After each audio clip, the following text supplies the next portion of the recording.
মহানবী হজরত মুহাম্মদ সাল্লাল্লাহু আলাইহি ওয়াসাল্লামকে অবমাননার অভিযোগকে কেন্দ্র করে উত্তাল ভারতের মহারাষ্ট্র।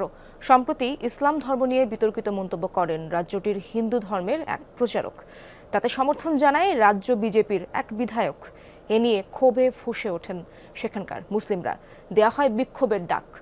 প্রতিবাদে মুম্বাই অভিমুখে লং মার্চ করছে হাজার হাজার মুসলিম। মুম্বাই অভিমুখে মার্চকে কেন্দ্র করে জনসমুদ্রে পরিণত মহারাষ্ট্রের এক্সপ্রেসওয়েগুলো। অংশ নিয়েছেন হাজার হাজার মুসলিম। মহানবীকে অবমাননা করায় এক হিন্দু ধর্মীয় প্রচারক এবং বিজেপি নেতার উপযুক্ত শাস্তির দাবিতে এ বিক্ষোভ। मुस्लिम धर्मामध्ये स्त्रियांवर जे हत्या घडतात त्याला कारण आहे, अत्याचाराचं हेच कारण आहे की त्यांचे आदर्शच अत्याचारी होते। ঘটনা শুরু হয় চলতি মাসের প্রথম দিকে। মহারাষ্ট্রের এক ধর্মীয় সভায় মহানবী এবং ইসলাম ধর্ম নিয়ে কটূক্তি করেন বিতর্কিত ধর্মীয় প্রচারক রামগিরি মহারাজ, যাতে সমর্থন দেন রাজ্যেরই বিজেপি বিধায়ক নীতেশ রানা। শুধু তাই নয়, মসজিদে ঢুকে মুসলিমদের উপর হামলা চালানোর হুমকিও দেন কট্টর হিন্দুত্ববাদী এই নেতা। हमारे रामगिरी महाराज के खिलाफ अगर कुछ भी मस्ती तुम लोगों ने किसने भी की तो तुम्हारे मस्जिदों के अंदर आके चुन चुन के मारेंगे, इतना ध्यान में रखो।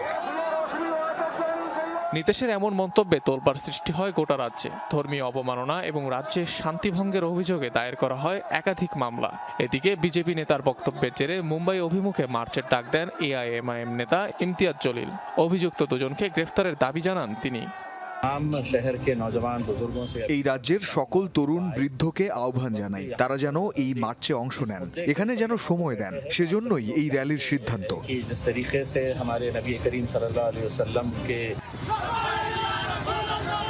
সোমবার সকালে মহারাষ্ট্রের আরঙ্গাবাদ থেকে শুরু হয় মুম্বাই অভিমুখে এ যাত্রা।